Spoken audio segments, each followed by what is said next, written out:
마음을 치유하는 매일 성경. 민수기 9장. 두 번째 지키는 유월절. 이스라엘 백성이 이집트를 떠나온 지 2년째가 되는 해 1월에 그들이 시나이 광야에 있을 때 여호와께서 모세에게 말씀하셨다. 이스라엘 백성은 매년 1월 14일 저녁부터 정해진 모든 규정대로 유월절을 지켜야 한다. 모세가 이스라엘 백성에게 유월절을 지키라고 말하였다. 그들은 1월 14일 저녁에 시나이 광야에서 유월절을 지켜 여호와께서 모세에게 명령하신 대로 하였다. 그러나 그들 가운데 어떤 사람은 시체를 만져 더러워졌기 때문에 그날 밤에 유월절을 지킬 수가 없었다. 그래서 그들은 모세와 아론에게 가서 우리가 비록 시체를 만져 더러워지기는 했지만 그렇다고 해서 다른 사람들과 함께 정한 때에 여호와께 예물을 드리지 못하게 하는 이유는 무엇입니까? 하고 따졌다. 그래서 모세는 그 문제에 대해서 내가 여호와의 지시를 받을 때까지 기다리시오 하고 대답하였다. 그때 여호와께서 이스라엘 백성에게 이렇게 전하라고 모세에게 말씀하셨다. 너희나 너희 후손 가운데 어떤 사람이 시체를 만져 더러워졌거나 여행 중이라서 유월절을 지킬 수 없으면 그들은 한 달 후인 2월 14일 저녁에 그 명절을 지킬 수 있다. 그때 그들은 양고기와 누룩을 넣지 않은 빵과 쓴 나물을 함께 먹어야 하며 그것을 다음날 아침까지 남겨두거나 그 뼈를 깎아서는 안 된다. 이와 같이 그들이 유월절을 지킬 때는 모든 규정에 따라야 한다. 그러나 어떤 사람이 의식상 깨끗하고 여행을 떠나지 않았는데도 유월절을 지키지 않으면 그는 이스라엘 백성 가운데서 제거될 것이다. 그가 정해진 때에 나 여호와에게 예물을 드리지 않았으므로 그 사람은 자기 죄에 대한 대가를 받아야 한다. 그리고 만일 너희 가운데 살고 있는 외국인이 유월절을 지키고 싶어 하면 그도 똑같은 규정에 따라 지키게 하라. 너희 이스라엘 사람이든 외국인이든 유월절 규정은 동일하게 적용되어야 한다. 성막 위에 구름. 성막이 세워진 날에 구름이 그 성막을 덮었으며 저녁에는 그 구름이 불같은 모양으로 변하여 아침까지 그대로 있었다. 이런 상태는 언제까지 계속되었는데 이스라엘 백성은 구름이 성막에서 떠오르면 행진하고 구름이 다시 내려와 머물면 거기서 진을 쳤다. 이와 같이 그들은 여호와의 명령에 따라 행진하기도 하고 진을 치기도 하였으며 구름이 성막 위에 머물러 있는 동안에는 그들도 거기서 머물러 있었다. 그 구름이 성막 위에 오랫동안 머물러 있을 때에는 이스라엘 백성이 여호와의 명령에 순종하여 행진하지 않았으며 또 구름이 며칠밖에 머물러 있지 않을 때에도 그들은 여호와의 명령에 따라 머물고 여호와의 명령에 따라 행진하였다. 어떤 때는 그 구름이 단 하룻밤만 머물렀다가 이튿날 아침에 다시 떠오르기도 하였다. 그러나 그들은 밤낮을 가리지 않고 그 구름이 떠오르면 언제든지 행진하였다. 이틀이든 한 달이든 1년이든 그 구름이 성막 위에 머물러 있을 때에는 이스라엘 백성이 진에 머물러 떠나지 않았으나 그 구름이 떠오르면 행진하였다. 이와 같이 그들은 여호와의 명령에 따라 진을 치기도 하고 행진도 하여 여호와께서 모세를 통해 지시하신 말씀에 순종하였다. 시편 45장. 왕의 결혼에 대한 노래. 고라 자손의 교훈시. 성가대의 지휘자를 따라 백합화 곡조에 받쳐 부른 사랑의 노래. 내 마음이 아름다운 시상에 젖어 왕을 위해 이 가사를 지으니 내 혀가 훌륭한 작가의 붓과 같구나. 왕은 사람들 중에서도 가장 아름답고 그 입술로 은혜를 베푸시니 하나님이 언제나 왕을 축복해 주셨습니다. 힘 있는 자시여, 허리에 칼을 차고 영광과 위엄의 옷을 입으소서. 왕은 진리와 겸손과 의를 위해 위엄 있게 말을 타고 승리하소서. 왕의 오른손으로 놀라운 일을 행하소서. 왕의 화살이 날카로워 그 원수들의 심장을 꿰뚫음으로 만민이 왕의 발 앞에 엎드립니다. 하나님이시여, 주는 영원히 통치하시고 우리나라를 정의의 지팡이로 다스리십니다. 왕이 옳은 것을 사랑하고 악한 것을 미워하심으로 왕의 하나님은 왕에게 기쁨의 기름을 부어 다른 왕들보다 높이셨습니다. 왕의 모든 옷은 몰약과 침향과 계피의 향기를 풍기고 상하궁에서 흘러나오는 현악기의 연주 소리는 왕의 마음을 즐겁게 합니다. 왕이 거느린 여인들 가운데는 여러 나라의 공주들이 있으며 왕의 우편에는 오빌의 순금으로 단장한 황후가 서 있습니다. 딸이여, 내 말을 듣고 생각하며 귀를 기울여라. 너의 친정집 식구들을 다 잊어버려라. 그러면 왕이 너의 아름다움을 기뻐할 것이다. 왕을 공경하라. 그는 너의 주가 되신다. 두로 사람들이 너에게 선물을 가져오고 부유한 백성들도 너의 환심을 사려고 할 것이다. 공주가 왕궁에서 모든 영화를 누리니 그 옷은 금으로 수를 놓았구나. 수놓은 옷을 입은 공주가 왕에게 이끌려가며 시중드는 그녀의 친구 처녀들도 왕에게 이끌려가리라. 저들이 기쁨과 즐거움으로 인도를 받아 왕궁으로 들어가리라. 왕의 아들들이 왕의 조상들을 대신할 것이며 왕은 저들을 온 세계의 통치자로 삼으실 것입니다.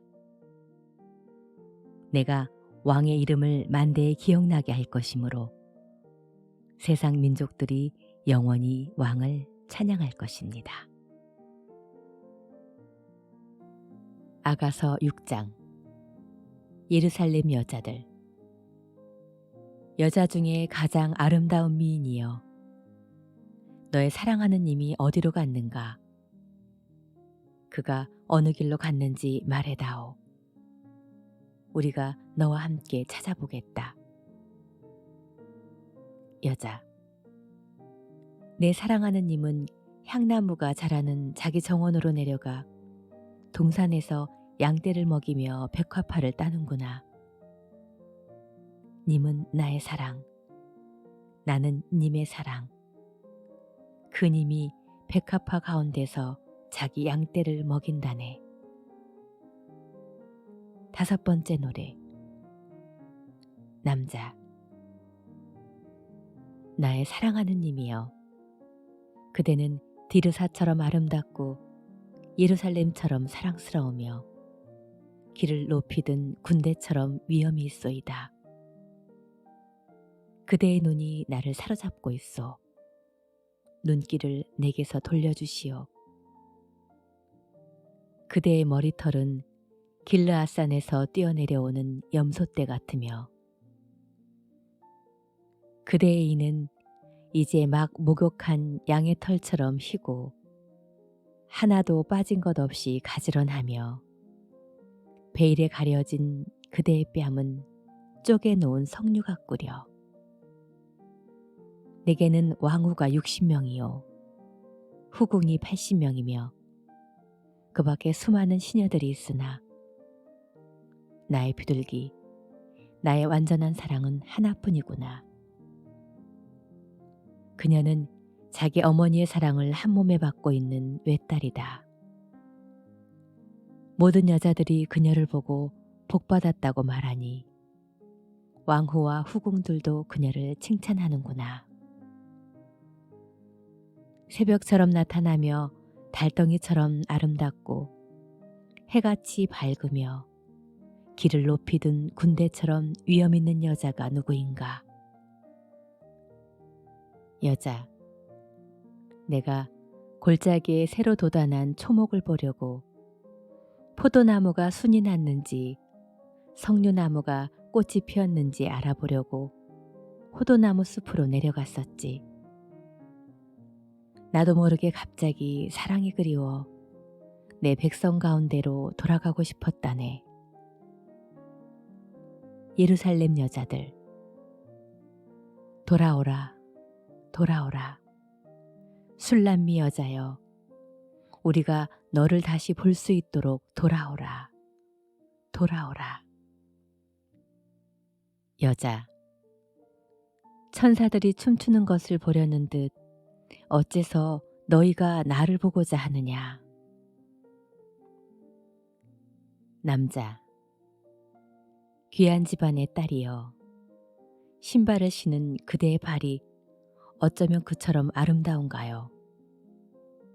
그대의 다리는 예술가의 작품처럼 우아하고 그대의 배꼽은 혼합 포도주를 가득 본 둥근 술잔 같으며 그대의 허리는 백합화로 두른 밀 집단 같구려. 그대의 젖가슴은 쌍태 노루새끼 같고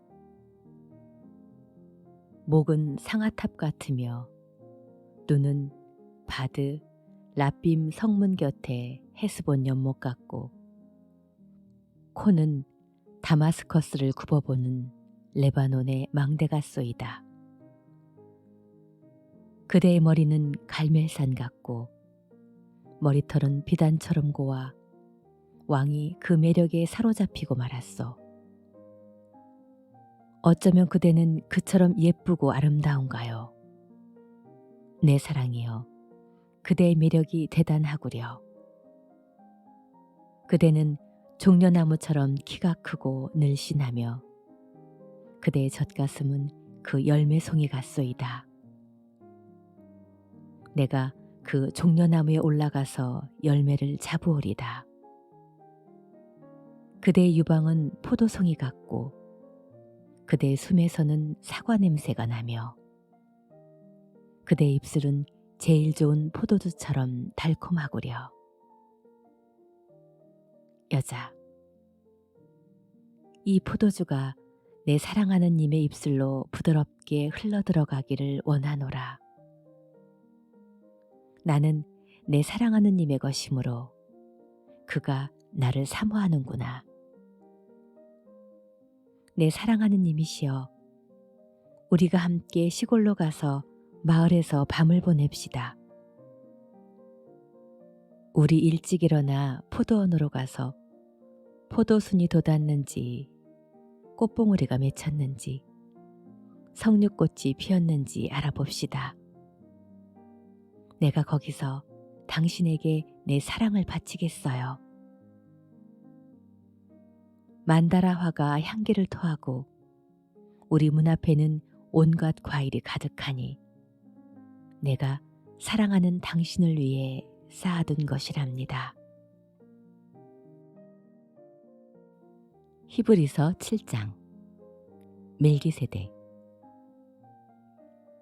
이 멜기세덱은 살렘 왕이며 가장 높으신 하나님의 제사장이었습니다.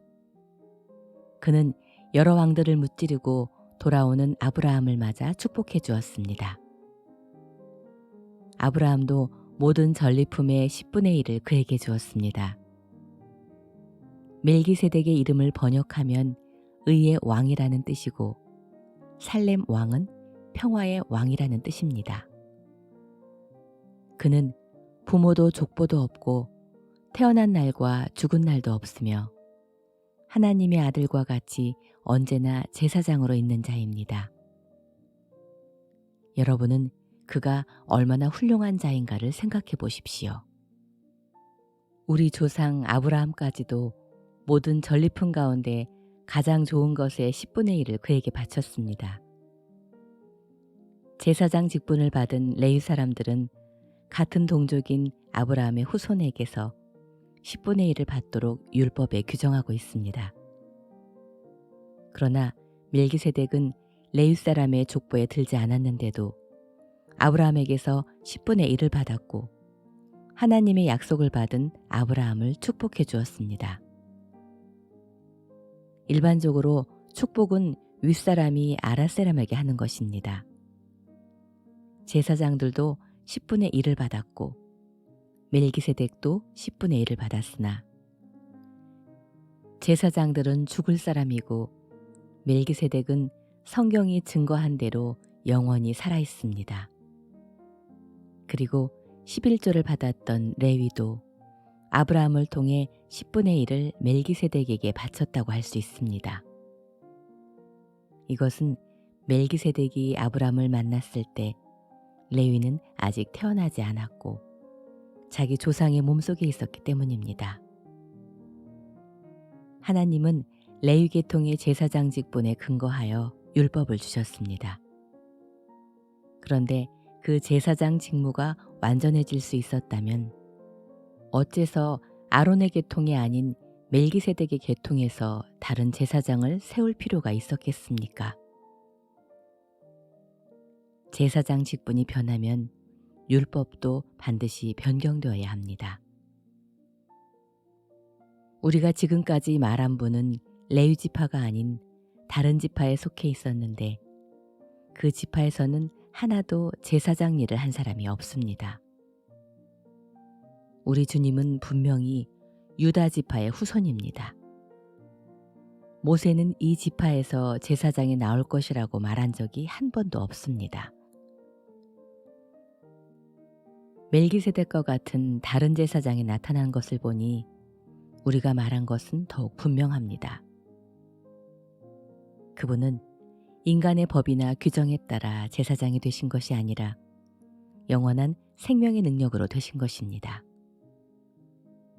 성경은 그분에 대하여 너는 멜기세덱의 계열에 속한 영원한 제사장이다 라고 하였습니다. 옛 계명은 약하고 쓸모가 없어서 폐지되었습니다. 율법은 아무것도 완전케 하지 못했기 때문입니다. 그래서 우리는 더 좋은 희망을 갖게 되었고 이것으로 우리가 하나님께 가까이 나아갑니다. 예수님께서 제사장이 되신 것은 약속 없이 된 것이 아닙니다. 레위 계통의 제사장들은 약속 없이 제사장이 되었으나 예수님은 다음과 같은 약속의 말씀에 따라 제사장이 되었습니다. 주께서 약속하셨으니 그 마음을 바꾸지 않을 것이다. 너는 멜기세덱의 결에 속한 영원한 제사장이다. 이렇게 하여 예수님은 더 좋은 계약의 보증이 되셨습니다.